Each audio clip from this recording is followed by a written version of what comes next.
Welcome to This Week in Property Management. I'm your host, Jeremy Pound from RentScale. Well, it is debate day, and not the kind of debate that you're probably thinking about. This isn't a presidential debate, but I might as well make it a presidential debate because we have royalty of the presidential style in our midst today. I'm so excited to welcome Marc Cunningham here today to share his ideas and debate me on how a property management company can best grow and attract new owners. But while we're waiting for our live listeners to join, I just want to share a recent highlight from an episode that we did recently.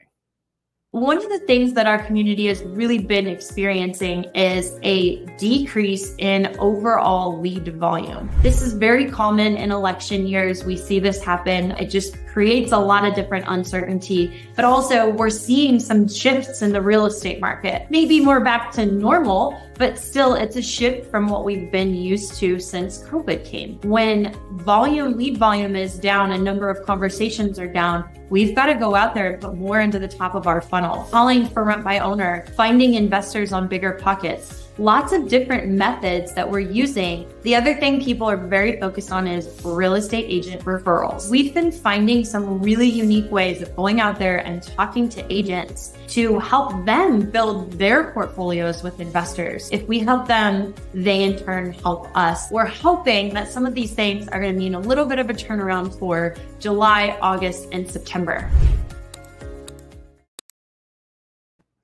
So be sure that you're subscribed to us on YouTube, LinkedIn, Facebook, or Twitter, or X as they call it now, so that you can watch these industry episodes live and be the first to hear what's new and trending. Now, I want to share some quick notes before we get into our episode. Reese from our coaching team shared a great article this week based on Zillow's data. Now, this is mostly focused on large multifamily properties, but your local market is your local market, and all inventory is going to affect that. So what we found is that 1/3 of property managers are offering concessions as the rental market cools. Again, all of this data that you're looking at is for multifamily, but I'm going to ask our producer, George, to drop the link in here so that you guys can see that. And that table is amazing. It's showing the number of concessions that people are making. And all real estate is local, as we all know. So I'm a Florida guy, as you guys know, and I'm here and I'm looking at Tampa, where Reese is, versus Miami, which is closer to me. And I think something like 47% of all rentals on the market in Tampa were offering concessions, whereas something closer to 17% of all rentals in Miami were making concessions to rent. So this is a great table. I want you guys to look at it. If you're talking to your owners, we want you to be the trusted advisor. We want you to have the best information. You guys know your market better than anybody else, but sometimes you need that data just to show them that what you're telling them is actually what they need to listen to. And as you guys know, just that third-party recommendation or that third-party data might be the thing that you need to make your case. And so I thought this table was amazing. It was from Zillow, but this A to Z real estate blog really broke it down in such a great way. So I wanted you guys to be looking at that. So the share of rental listing on Zillow's offering concession, that can mean a sweetener such as free weeks of rent, or it might mean free parking. Again, this is more multifamily. That's probably not in our sphere. Offered as an incentive of rent climbed to over 33% nationally. Now, that's up slightly from 33% last month and 25% a year earlier, but it's still happening. And so you need to know, as you guys are marketing the properties, you're talking to owners, that this is some of the things that you're going to experience in the marketplace when you're talking to tenants. And we want you to be pre-preparing your owners that they might be asked about this. So I want you guys to always be looking at what's happening in your market. I think that table is an amazing thing that you can not only use to train your property managers, your leasing agents, but you can also use in your marketing with your BDMs. So also, to build on my recent rants in previous episodes about the hidden bomb in real estate investing, as the Wall Street Journal called it, which is home insurance, we are continuing to see concerns around this. So Resi Club, one of my favorite newsletters, shared a recent survey about how concerned potential homeowners are about the rising cost of insurance. So George, if you'll share that, Florida and California, not surprisingly, are at the absolute peak. So you can see in Southern California, over almost 70% of people are concerned about the cost of home insurance. When I look at Florida, around 55, over half of people are somewhat concerned. I know that I backed out of a real estate investment here in Florida recently because of this, because I just couldn't get my head wrapped around the costs of home ownership. Home insurance. And I know that Mark, our guest, actually talked about this in a recent newsletter that he sent out, which I thought was great. And I will tell you just personally, in Florida, my home insurance rates have tripled in the last 5 years. It is absolutely throwing off everything about our pro formas and our cash flow. I still think that this is something that we should be thinking about and educating our clients on. We should be out and ahead of this. And I know that Mark agrees with that. And I saw him talk about that recently. So I know I'm not the only person thinking about this. So I want you guys to keep your ear to the ground and know what's happening with insurance rates in your market, because this is something that our clients are looking for us to be an expert on. So transitioning into why you guys are here, I'm excited about two things today. I'm excited about our guest debate and to share our August business development scoreboard with you, which is, I know, one of the reasons that you guys tune in. So without further ado, let's send it to Jen and let's hear how our community did last month.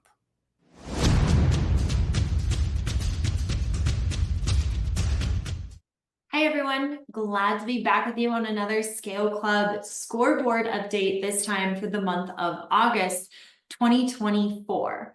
Now, if you'll remember, July was down a little bit, and in anticipation and forecasting of some higher numbers, a lot of people fell short of their goal and were really surprised by how slow sales into property management actually was. We talked a lot about market trends and different factors that are affecting that, average days on market, and so many different things. But I'm happy to report that for the month of August, everything is green. So probably most exciting thing that we talked about over the month of August was how to build really good habits and continue to produce activities that consistently happen again and again and again. So kind of a back to the basics month, and it really seemed to be reflected in this month's numbers.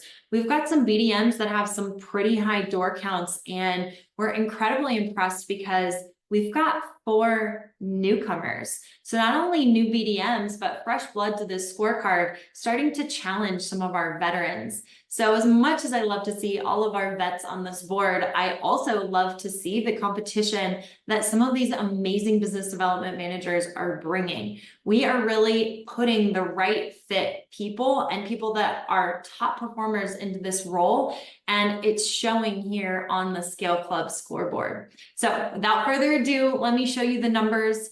First, we have Modesto, California, coming in at 54 doors this month. She is a second-time leader on the board, so we're super happy to see that again. Denver, Colorado at 46. Has been on the leaderboard once before, but we're excited to welcome him back.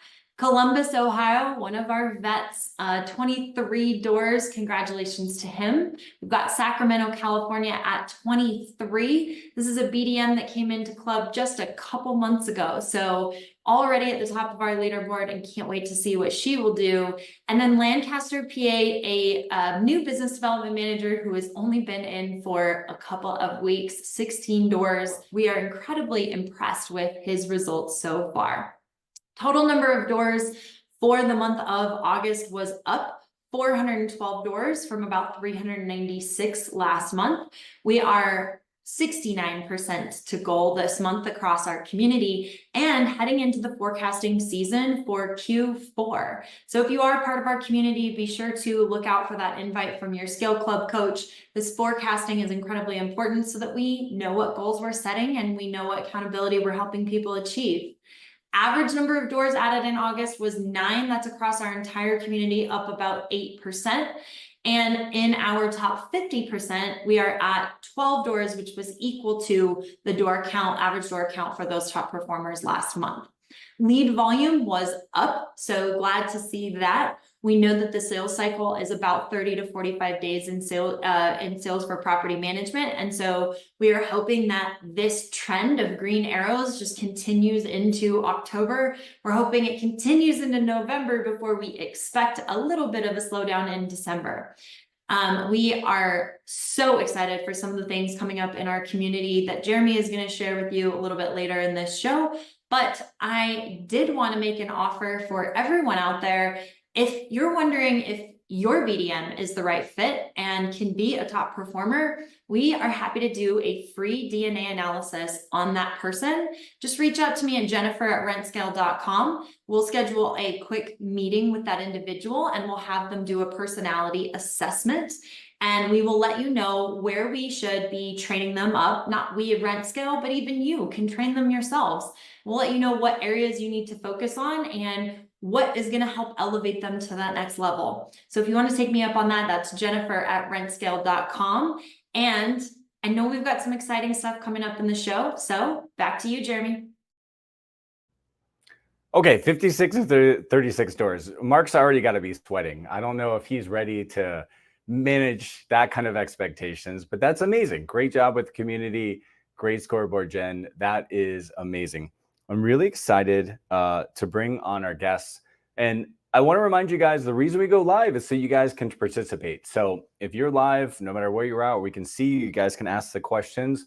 We want to make this interactive, which is what makes this really exciting, which is why Mark took time out of his day to film this at exactly this time, as well as Jen, and not just doing it anytime. So we love to hear from you guys and let us know what your questions are. Please participate. I will be watching the chat and I'll be including you guys. So going to bring on the guests, but first, just a quick word from our sponsor, and then we're going to get right into the main segment. Hi there. Did you know that RentScale hosts one of the largest communities of property management sales professionals in North America? Well, my name is Reese Register, and I'm actually a previous BDM and currently a scale coach here at RentScale. We provide over 20 hours monthly of teaching and training and accountability to make sure that our BDMs are supercharging their sales business through inbound, outbound, and allbound. So if you're interested in learning more about supercharging your business, go over to rentscale.com. We'll be glad to schedule a consult and see how we can help you transform your business today.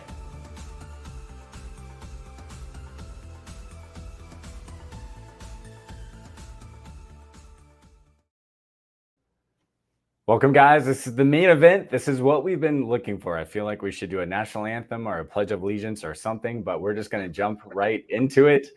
I'm so excited to introduce Mark.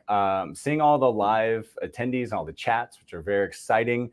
By the way, shout out to a good friend, Todd O, who everybody knows in the industry. I texted him this morning, said, hey, happy birthday. Hope you're having a great day. And he said, yeah, highlight of my birthday is going to be watching you and Mark on the debate later, which I thought was fantastic. So, Mark, thank you for being here. People have been wanting to see this. I want to introduce Mark, owner and president of Grace Property Management and Real Estate.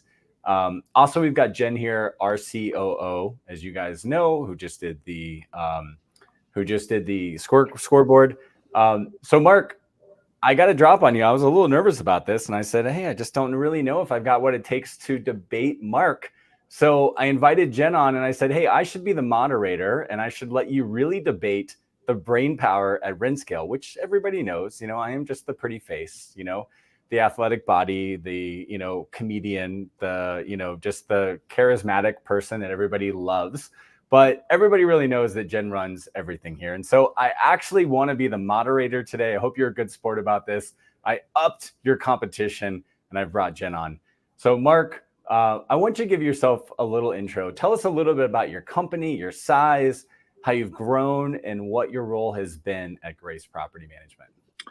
Well, thank you, Jeremy, for having me on. I appreciate that you're already playing the rope-a-dope ploy here before we've even gotten started. So that well done, well played. Thank you for having me on. And yes, you and I have known each other for quite some time, so I think this will be fun. That way, I'm in Denver, Colorado. That's where our property management company is. My dad actually started our company way back in 1978. So I literally grew up in the real estate and property management and business world.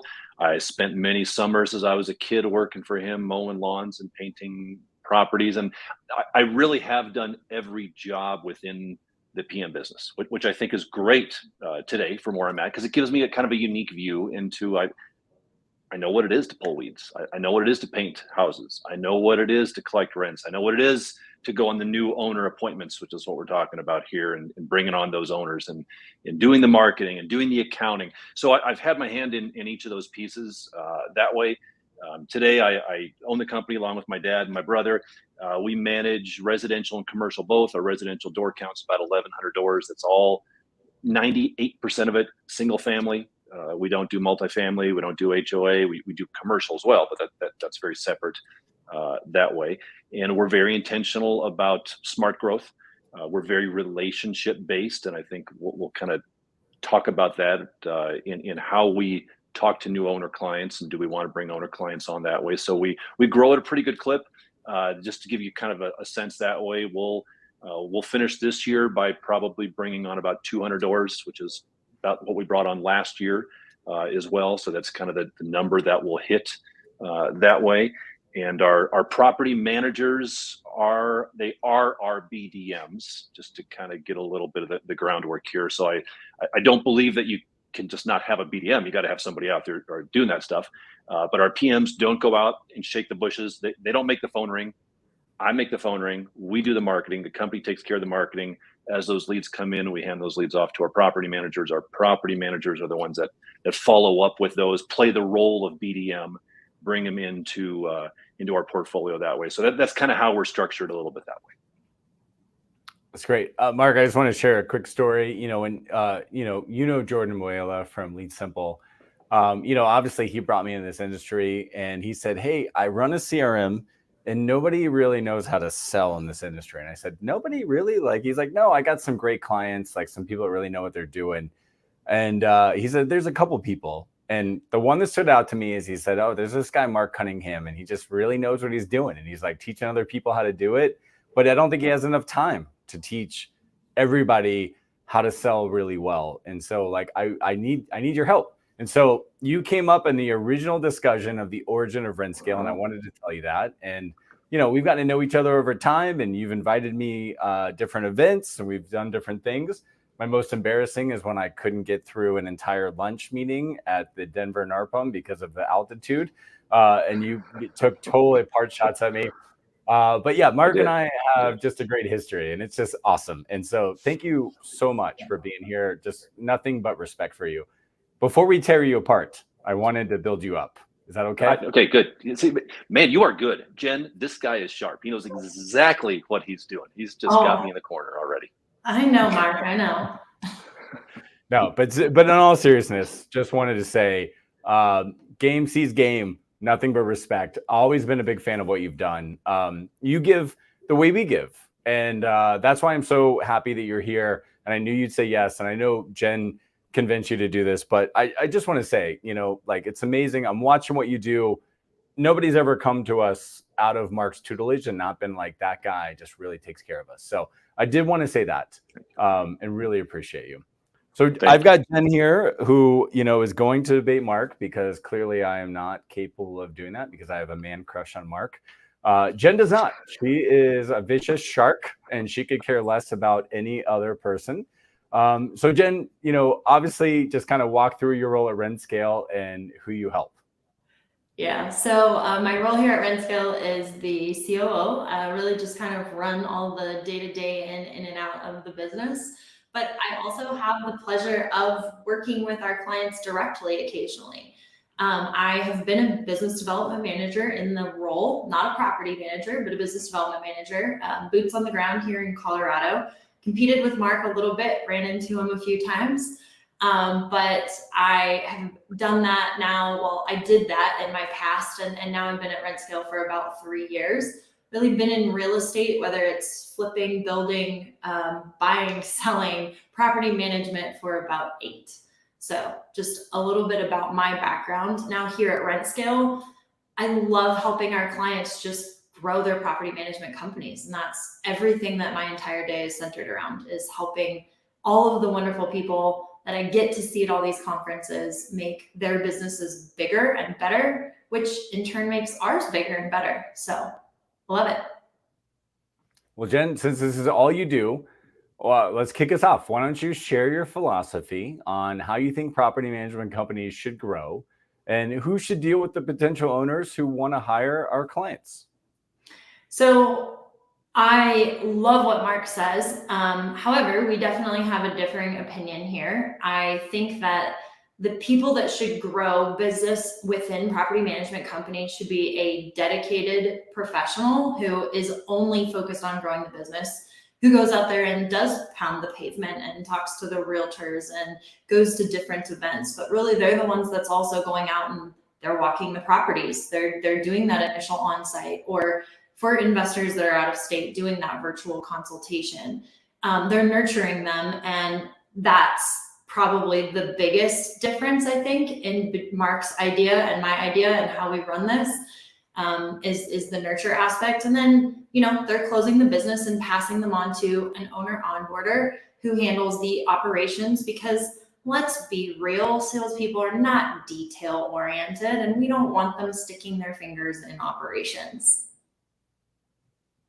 All right, perfect. Okay, I'm gonna throw you off already. Okay, Do it. I'm already gonna throw it off. Let's go, Mark. And by the way, fun fact: Jen and I live both in Loveland, Colorado. We're like 20 minutes away. Is where we live. You're home today, Jen. I can look out my window and probably wave, and she can see me out there. Okay, Jen, how do you measure this? Let's pretend I want to hire you guys to train my PMs in the BDM role. My question to you is this: how do you measure the success of a BDM?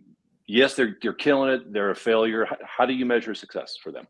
I love that, Mark. Great question. So success for BDM is measured on how well they attract different clients, how well they convert those clients that they attract. So that's on nurture, right? And then how well they multiply them and put them back into the funnel to get more business. So specifically in our environment, we measure number of inbound leads that you took and handled, number of outbound leads that you generated, number of on-site consults that you completed, number of doors or deals signed, depending on what your metric is. And then we just pay attention to all of the different activities as well. So within outbound prospecting, we sit down and we go, okay, here was the activity that you're supposed to have done, because outbound prospecting is all about consistency. Did you do that, and what were the results? So that's a great question, and I'll throw it right back at you. When you talk to your you got your property managers and they're handling all of the biz dev, if you will, how are you measuring their success? I'll answer that story answer that question with a story. So Sean, one of our PMs, he came on about a year ago. He asked me that question. He's been with us for a little while. He's doing training. He said, Mark, if I get 10 leads, okay, you guys give me 10 owner client leads. What percentage of those leads do you expect me to close down? You'll make it all of them? Like, how many should I get of the 10 you give me? And I said, Sean, great question. I don't know, Sean, but I will tell you this. If you close 100% of them down, I will fire you. Because I know, Sean, that not every good owner client lead is a good owner client. Just like with tenants, and I look at it through the same lens I look at through tenants. If 10 tenants apply to rent a property, I don't know how many of them are going to be qualified, but I can tell you 100% of them are not going to be qualified. I don't know which ones. I got to figure that out, and we can do that pretty easily on the tenant side, but it's the same mentality for us on the owner side. If 10 leads come through, you start off with qualifying them. Mm-hmm. And I guess that's to give you throw the ball back at you, or the body blow back. I don't know what sports analogy we're utilizing here, but to throw it back at you, how do you train your BDMs, or how would you train my BDMs to determine whether or not that lead is a good fit? Yeah, Mark, I think we have a lot of the same. We're actually aligned here. I know that's not what the people came here to see. They came to see a punching match, but you and I are very aligned here. We are very dedicated on making sure we're bringing in more clients you love. When you see us at a conference, that's literally what our booth says. It's what we promote. So how are we doing that? Well, we start out in all of our engagements with all of our clients by sitting down, identifying your ideal client profile, your differentiation, and then we actually formulate a worksheet, if you will, or a training guide, so that when your business development manager comes in, we go, hey, this is who our ideal client is. This is who we're looking for. This is who we're not looking for. Here's how you should be qualifying these folks.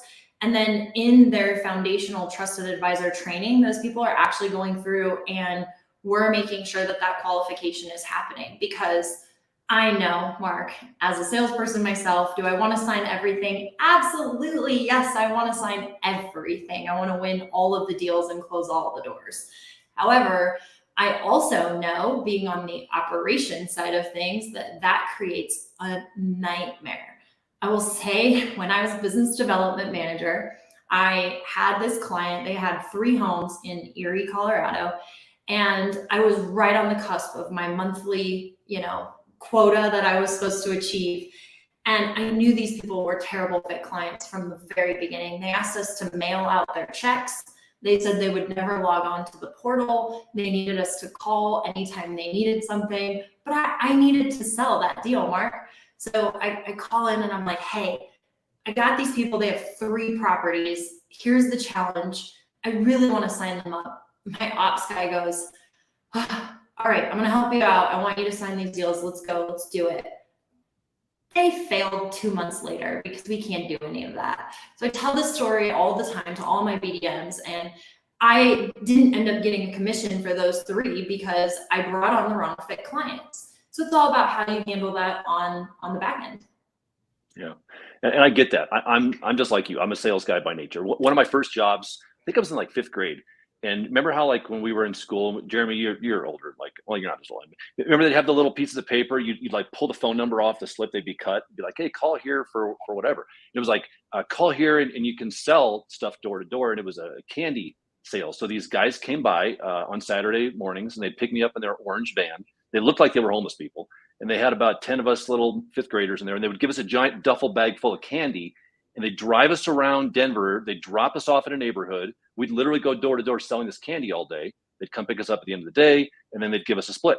And it was, yeah, terrible. As scary as it sounds, it was worse. But like, I learned, I know how to sell, right? I learned, and I remember the guy teaching me, he's like, Mark, you put your foot in the door, and then you open the duffel bag right there, and then they'll buy just to get you out of there. And so I get how to sell. I know how to sell.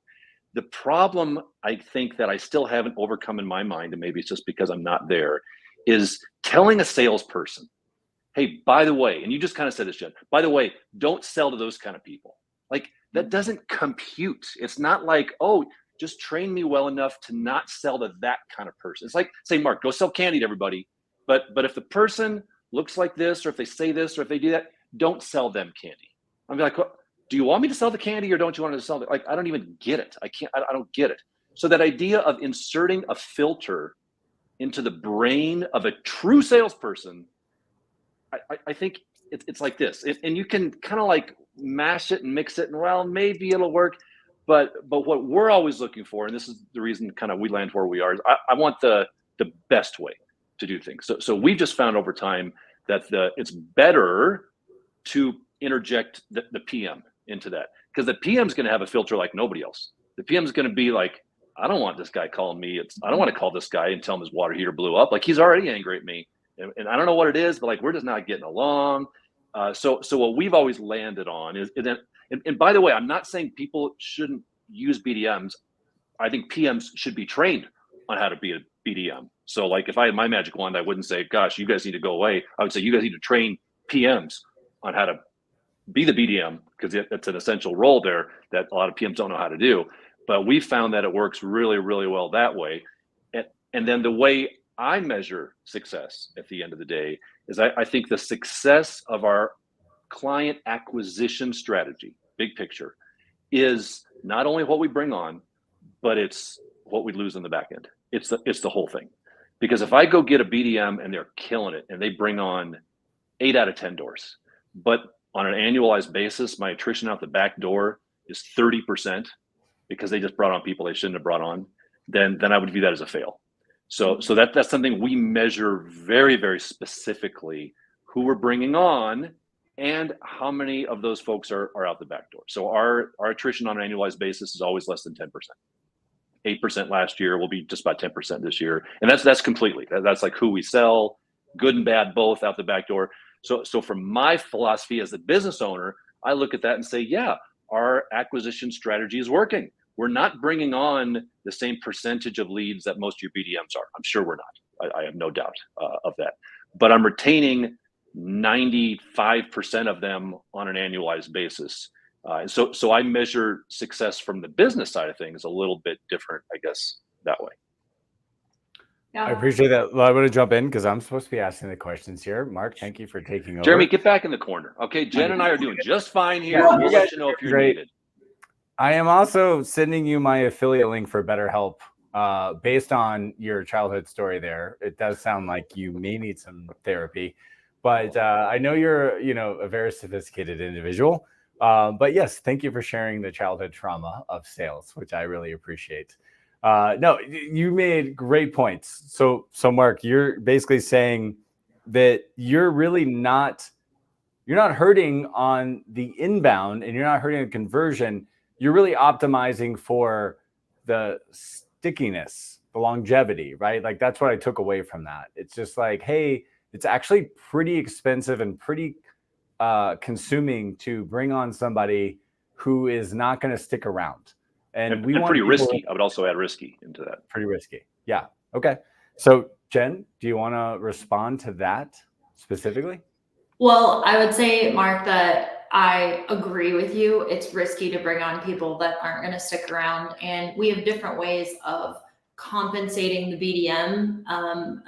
As we know that we want them to bring on the right client, there's different ways that we can compensate the BDM that then encourage them to bring on the right clients because they don't get paid when they bring on the wrong ones. So I'd say that you can play that in the compensation structure. But my question then for you is, okay, so I love that you've got PMs who are bringing on your right fit clients and you're measuring, your churn rate, and you think that what you're inputting is a big factor of that. But when I think about what a BDM does, the role in what we teach is so expansive. It's not just converting those doors.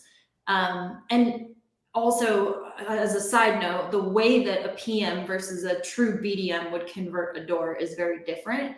There's going to be a very features and benefits versus a very more consultative type approach. But BDMs run 40 to 60 hours a week, depending on how much business they have, right?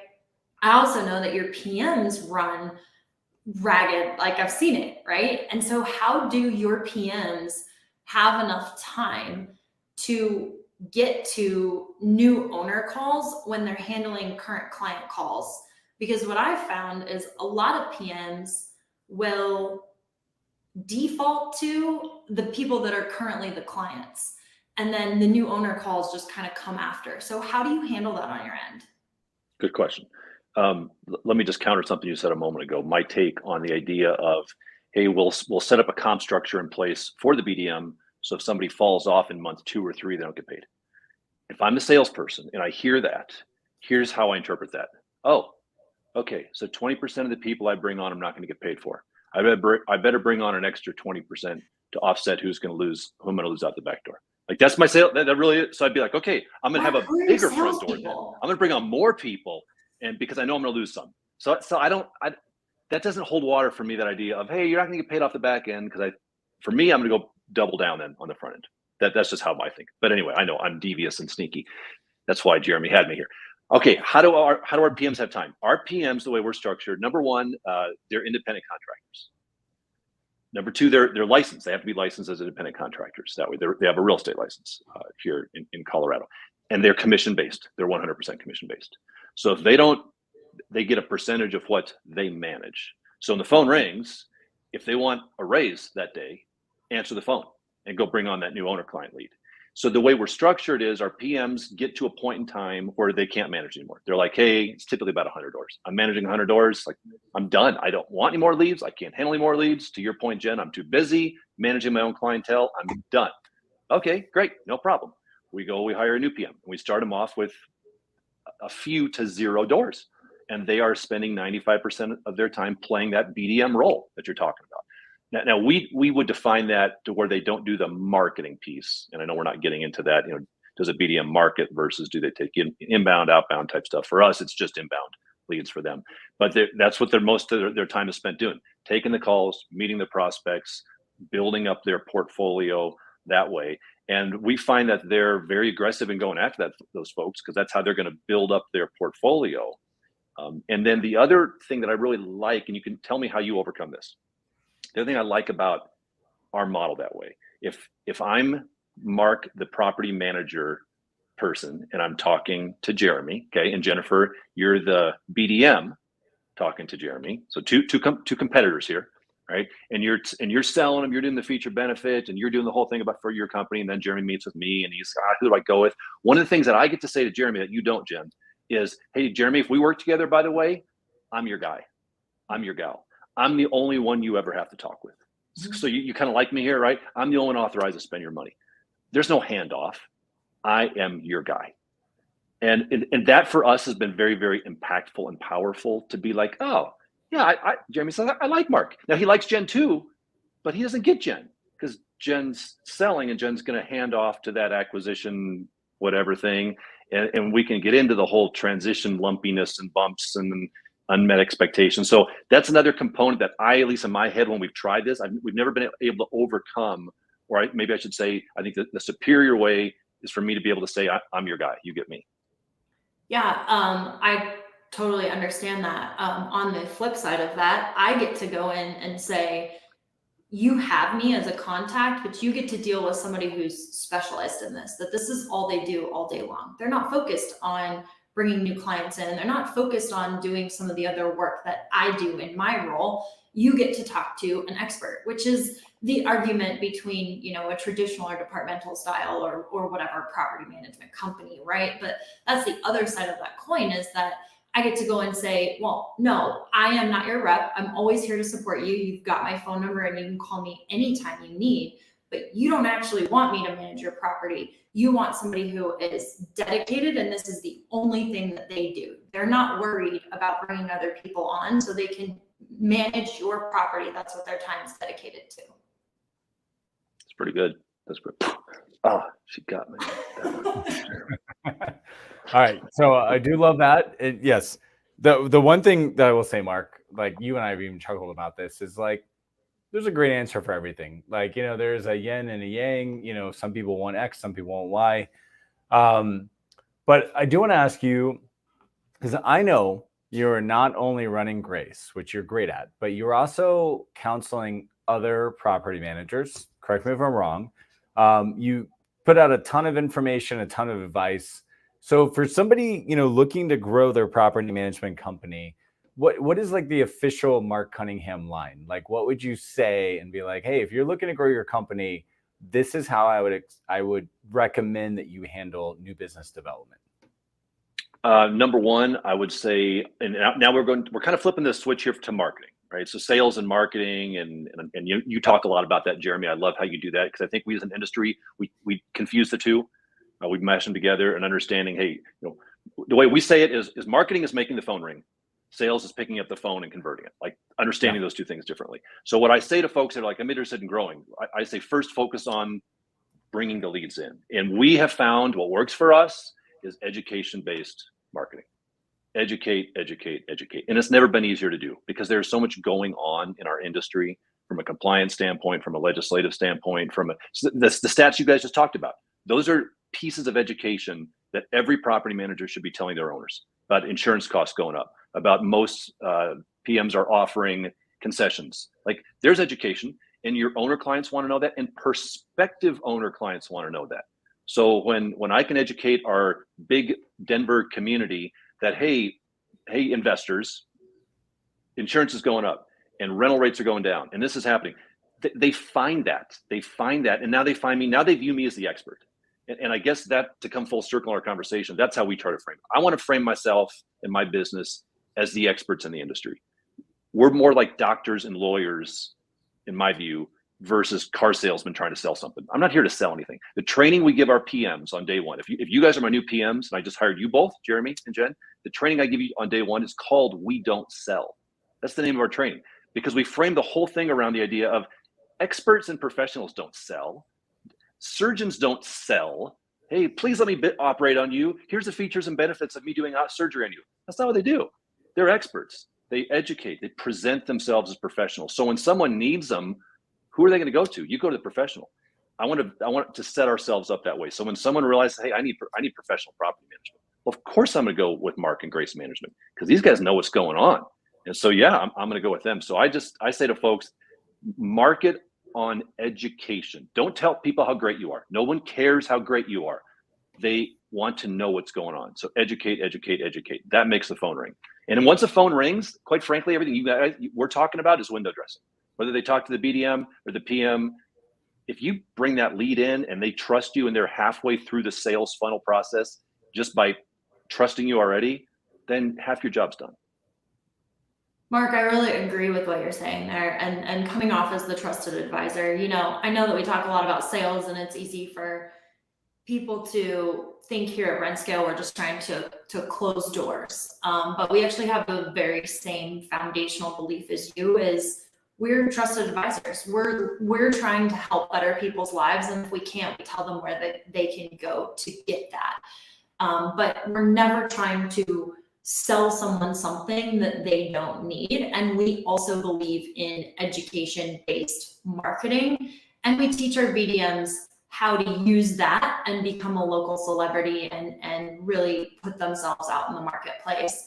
And I think generating the leads is probably something else that we do very different. So I know Jeremy kind of asked this, but I'm curious, when you think about a brand new property management company, maybe one who has been in the market for, we're talking months, not even years, and they don't have that kind of momentum that you do with making the phone ring and having that education-based marketing that's then making that phone ring that we can take the inbound leads. What do you recommend people do in that phase if you don't have someone boots on the ground out there generating that business early on? You mentioned this a few minutes ago, Jen. You were talking about agent referrals. Like, get in front of outside agents. That has never been more important, I think, in our industry, in our market, than it is right now, because as the sales market continues to slow, who's the first person to know that someone's going to convert their property from a for sale to a for rent? The very first person to know is their sales agent. So if Jeremy's my sales agent and he's been trying to sell my house and he can't sell it because he does a crummy job and he just sits there drinking his coffee and his little t-shirt and sports coat over the top of it every day, and I say, Jeremy, man, you're fired. You haven't sold my house. I'm sorry, but I think I'm going to rent it out. What I want Jeremy to think is, oh, okay, well, bummer, that stinks. But you know who you should call? Let me tell you the best property manager to call. So a new PM should be spending time talking to the top producing sales agents in their market. Tell them, hey, I can be a resource for you. I can give you free rental analysis for your owner clients who want it. Like, get in front of them. Give them CE classes. That's truly a captive audience. Get in front of them, talk to them, take them to coffee, become their referral source. I think that's number one. And number two is just start the video education, because you can do a video education whether it's your first day in the office or whether you've been doing it for as long as I have. The content's still the same. And most of the veterans don't do this. So you have a huge advantage, even if you are new to start, because most of your competition isn't doing it. I mean, I preach this stuff all day long, and people are like, yep, that's a great idea, Marc. I'll get around to it when I have time. And they don't do it. And I'm glad they don't, because that leaves us to capture the stuff that comes in. So that's what I would think people should do, those two things. Marc, us too. We say the same things there.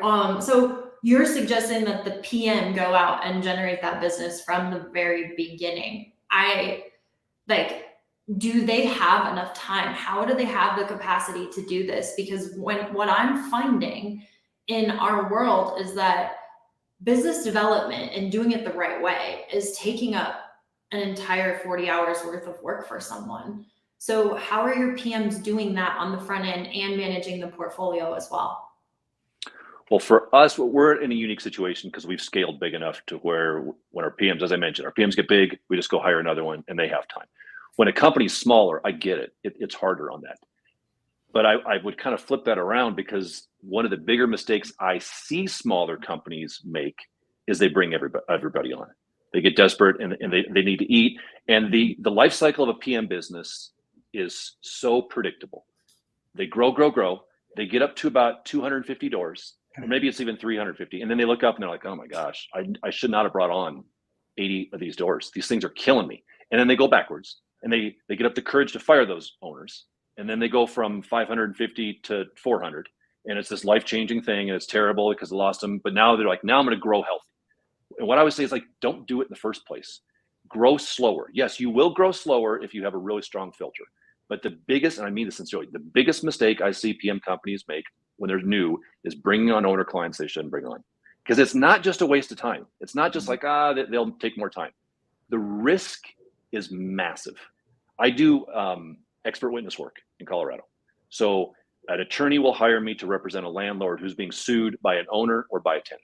And one of the things I have to do in that expert witness work is I have to review all of the conversation and the correspondence between tenant, owner, PM, owner, whatever, from day one. Like when the first phone call came in to your BDM, hey, I've got a property, I'm interested. If that call is recorded, I listen to it. I read the email from day one, and I read the next one. And it's awful, by the way. I don't do it anymore because I absolutely despise it. I hate it. But if it's been a 10-year relationship, I have to review 10 years of correspondence. And here's what I've learned. We're now at lawsuit time when I come in. And I always think to myself, how did you not see this coming?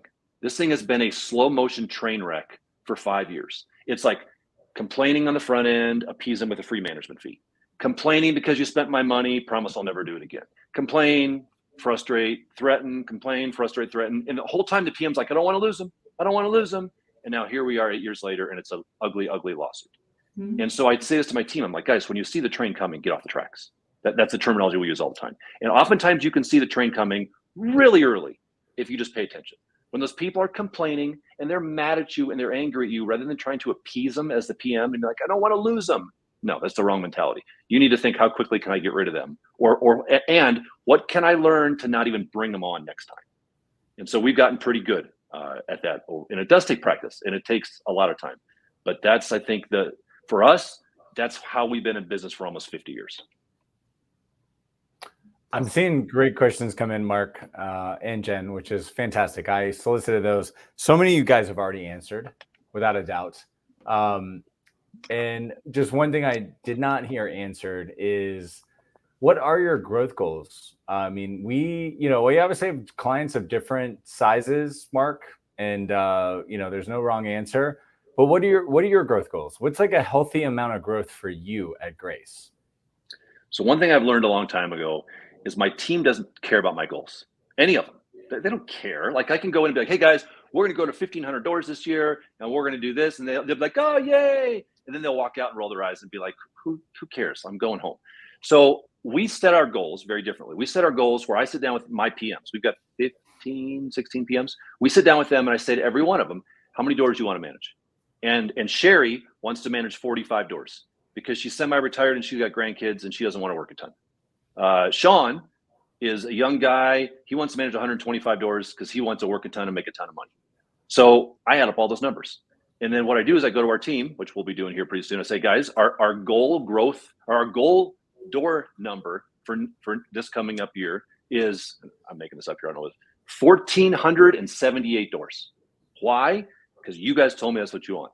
We're going to grow this thing to 1,478 doors. Now that they can get behind. Because it's not Mark coming up with some arbitrary number that Mark got excited about. It's my PMs telling me what they want to manage, and we'll go get it. And so that has been pretty effective for us, and it keeps everybody keeps me motivated. Because now I have a reason to be motivated, not because I wanted 1,500 doors, because my team told me they wanted 1,478. So that's how we do our goals. And do you think you might feel the same way if you launched in San Antonio next month and you're like, hey, we got to pay for our maintenance costs. We got to pay for our office. Like we have 9 doors. Like, would you feel differently if you didn't have the momentum and the scale you have now? Oh, absolutely. Absolutely. You've always got to know where you're at, right? I mean, if someone's got 50 doors, they can't listen to me and be like, okay, I'm going to do exactly that. You got to get your next 50. And this is what I would say to folks when they're smaller. If you've got 7 doors, your only goal is to get 50. That's it. Nothing else matters. Don't worry about systems. Don't worry about processes. Get 50 doors. Until you have 50 doors, you haven't proven that you have a business. So get 50. Now, when you get 50, yeah, you're going to need to build a few more infrastructures, but then you know what? Then get 100. Like it's in 50. And the way you get from 50 to 100 is very different from how you get to 1,400 to 1,500. And so you have to learn, and that's where you guys come in, right? You can train a company. Hey, you got 50. To get from 50 to 100, you do these things. If someone comes to you with 800, you're probably going to say to get from 800 to 900, you got to do these things. It's a little different blueprint to do that, because it's a different mindset that you have to have. So I get it. If you're small, then half of the things I said don't matter because you got to get 50 doors. When we were small, I remember getting in my car, driving to the airport, signing a property management agreement on the hood of my car with a guy before he flew out. I wouldn't do that today. But back, I had to eat. Like, we got to pay the bills. So yeah, you do what you got to do. I get it. I'm just saying, when you are small that way, still pace yourself and don't be stupid by bringing on people that you know you're going to regret after the fact. Great. And Jen, small people, not small people, obviously, but small businesses. They're calling us and they're like, hey, what do I do? What do you prioritize? So small businesses need to be mindful of all of the revenue coming in or not coming in and all of the expenses. And so for any small business owner or PM starting out that doesn't have necessarily the funds or the ability to invest in a business development manager, I'm always telling them, hey, sell as the owner. However, I really think that you have to put the sales first and the growth of the company, and you have to infuse some clients. You don't have to shut down a business because you couldn't figure out how to operate. So everybody talks about systems and processes today, and we believe in systems and processes, but there's no point in having a system and process and operations if you don't have clients that you can serve. So that should be our number one goal as a business owner. And it is so frustrating to me when we speak to all these brand new business owners who say, I got to get my operations in place and then I can worry about sales. And I'm like, tear my hair out now.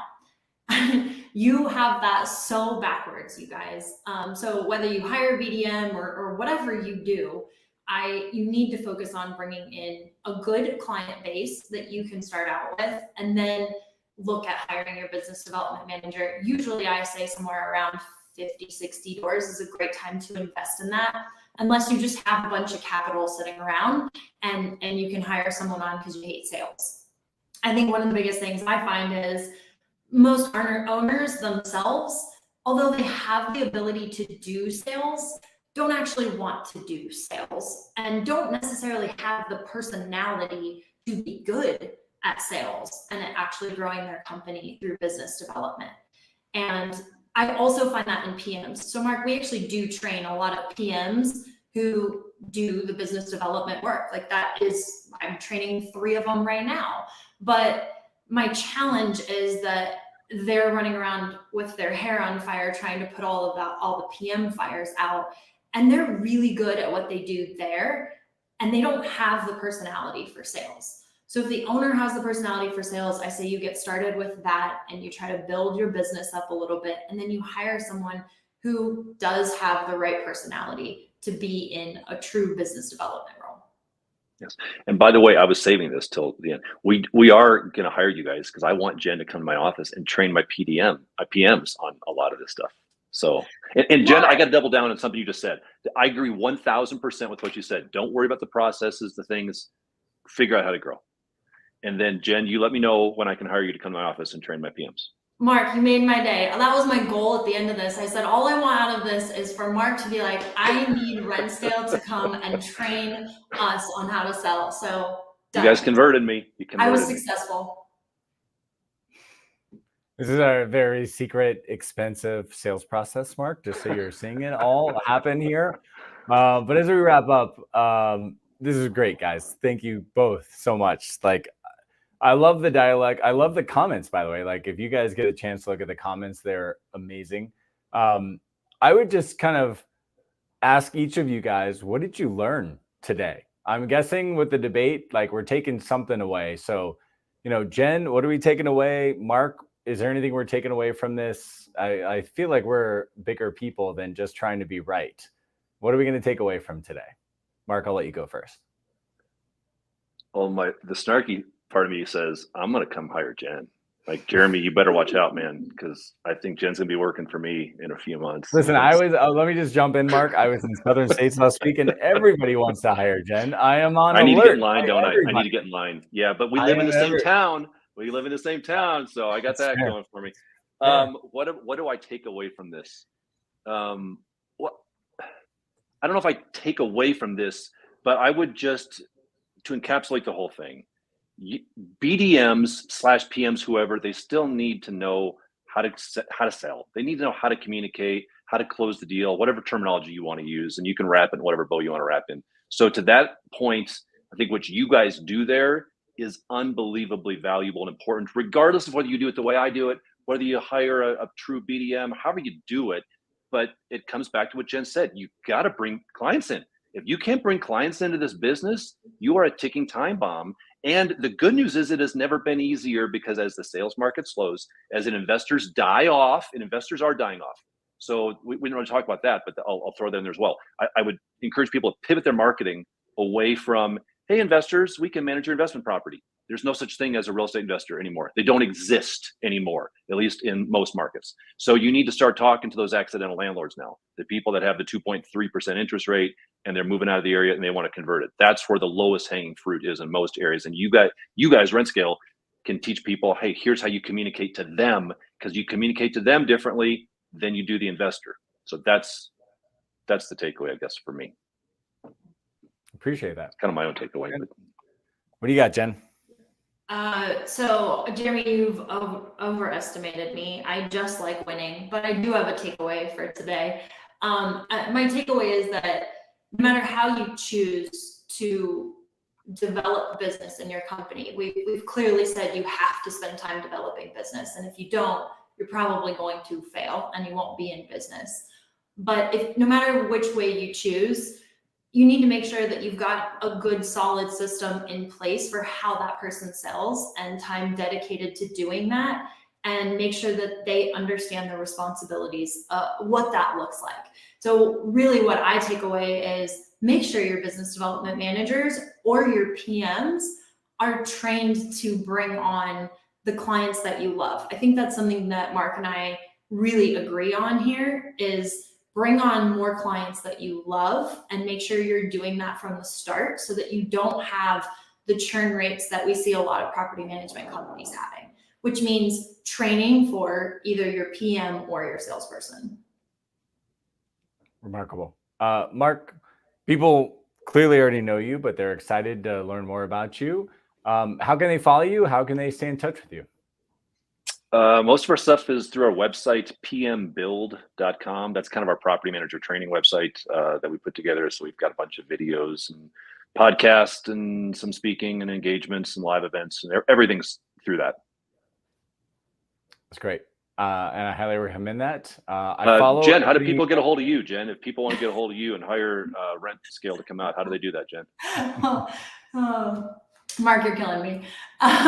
So you can find us on This Week in PM, strategic PM, and you will see me floating around the community as well. I also may have had a different outfit on, and yes, my hair was different, but in the scoreboard, I gave my email away, jennifer@rentscale.com.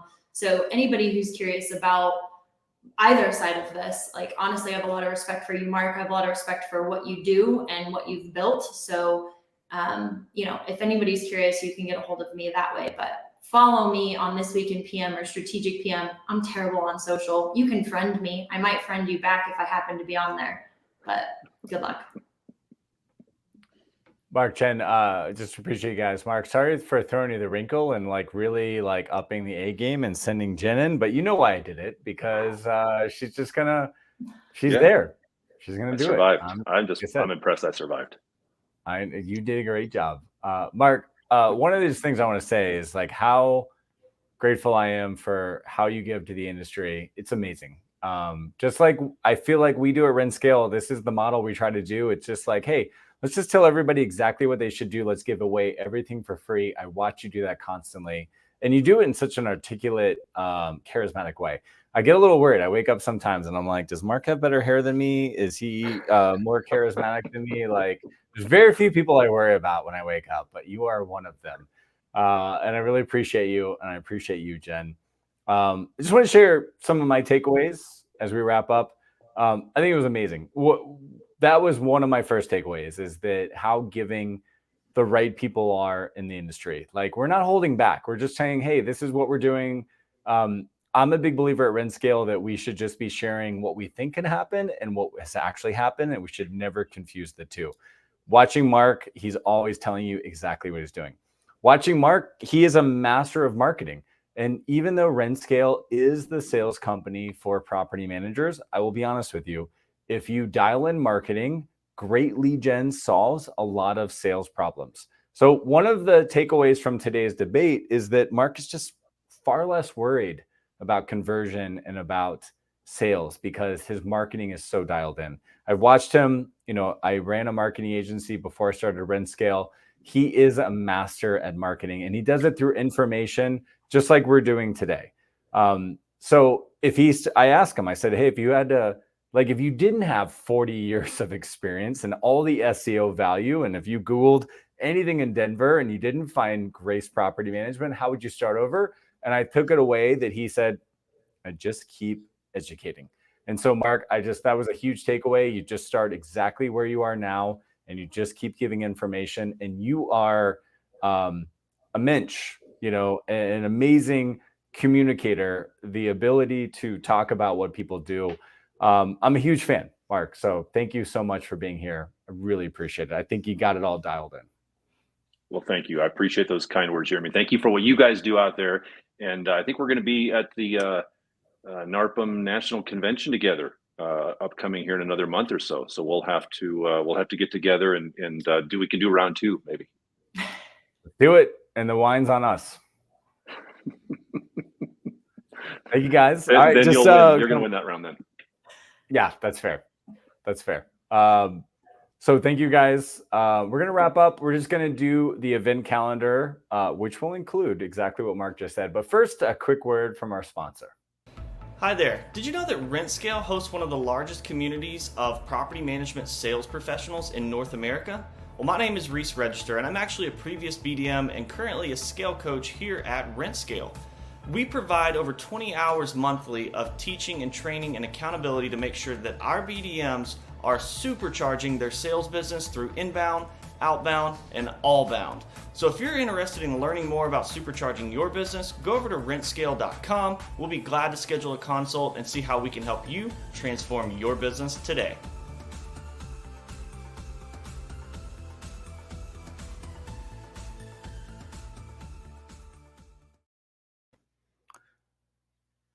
Thanks to Marc and Jen. That was amazing. I had such a good time. The comments are outrageous. Absolutely appreciated. Let's just go through the event calendar and then we'll sign off because we got some great events that we can see you at.